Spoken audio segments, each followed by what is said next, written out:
Looked through job postings recently, you'll probably notice a long list of technical requirements, few years of experience. Maybe you're looking at it and you're like, I have 5 of these things and I have the experience that they're asking for, but I don't have those 3 things. Most job postings are written by an HR person. It's not written by someone who has done the job. The recruiter is rewriting that job description in a way that looks better. A job posting is a marketing document. It is not intended to be an ideal be-all end-all picture of what that job is. There's a lot more outside of that that's sometimes just hard to put into words or quantify. That list of requirements might scare you off even putting in your application. You're able to see what's required of the job and what might be required of the job. Maybe you've never worked with that specific tool. Before you go into that interview, at least do your research. Google the piece of software or whatever you're looking at. Do you have experience with this specific software? I haven't used that specific piece of software, but I have used this and this and this and this and this, which I know are similar. If you apply and you get an interview and they start talking and you realize, yeah, I'm not qualified, that's okay. Get in the interview, get experience in the interview, get experience talking to someone for a job that you know you're not qualified for. Your recruiters and your hiring managers who are good don't want you to be scared off, but they're not going to say 5 to 7 years experience, very desired, but if you only have a couple, that's okay. Almost always going to be better to apply, try to get that interview to find out the actual expectations of what that job is. It's better to get into that room, to get into that interview and find out that you might not be qualified than it is to not take the risk. Maybe that HR person wrote the job description would scare certain people off. Now they know this person is up to that challenge. They're willing to come in and apply for this. I didn't necessarily need someone who was overly technical. I wanted someone who had more customer service, but I needed to put some of that technical stuff in there. And I needed people who weren't going to be too afraid of digging in and getting a little technical. And most of the people I ended up hiring said, I don't know anything about computers. I'm not technical. I could see that they were trainable. I think you would be a really good technician. No, I don't want to be a technician. Okay. Those people ended up being my best technicians, good at customer service and not afraid of a challenge. And a lot of those people ended up realizing that they actually were technical. They are technical. And some of them even went on to careers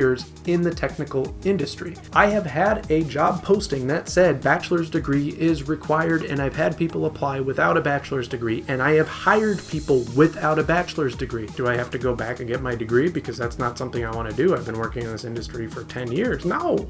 Why would I make you get a degree? You're a great worker. You're doing exactly what I need. I didn't need someone with a degree. The job posting, though, is still going to say you need a bachelor's degree. This person was not afraid of applying, and this person wasn't afraid to do the job. We still needed that person in that role, and that person did great in that role.